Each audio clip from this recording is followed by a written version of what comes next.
যা ঠান্ডা পড়েছে সকালবেলা ঘুম থেকে উঠতে তো আমার ভীষণ অসুবিধা হচ্ছে, কিন্তু কিছু করার নেই। মঙ্গলবার আর বুধবার থাকে আমার সকালের ডিউটি, মানে 11টা থেকে। একটু তো তাড়াতাড়ি উঠতেই হবে, তো সকালবেলা ঘুম থেকে উঠে প্রথমে গরম জল খেয়েছিলাম, তারপর বিটের জুস খেয়েছিলাম। তারপর স্নান টান করে 2 লেয়ারের একদম সোয়েটার টোয়েটার জ্যাকেট পরে নিয়ে রেডি হতে বসেছি, ডিউটি যেতে হবে। একদম আমি কিছু করতে পারছি না, এতটাই ঠান্ডা লাগছে। যদিও বা শীতকাল আমার ভীষণ প্রিয়, আমি 8-9 ডিগ্রি সহ্য করে নেব, কিন্তু 45 ডিগ্রি টেম্পারেচারে আমি গরমে ফুটতে একদমই রাজি নই। তো সেই মতো রেডি টেডি হয়ে চলে গিয়েছিলাম ল্যাবে। তো ল্যাবে গিয়ে অনেকক্ষণ কাজ করার পর আমার খেতে আস্তে আস্তে 2-2:30টা বেজে গিয়েছিলো। লাঞ্চ ব্রেকে এসে আমি খেয়েছিলাম ওটসের খিচুড়ি।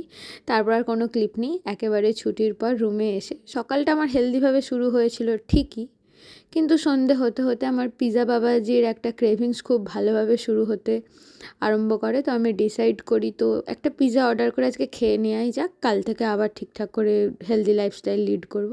তো সেই মতো একটা পিৎজা অর্ডার করে খেয়ে নিয়েছিলাম। তো আজকের মতন আমার ছোট্ট ব্লগটা এতটাই। ভালো লাগলে একটা লাইক করে দিও।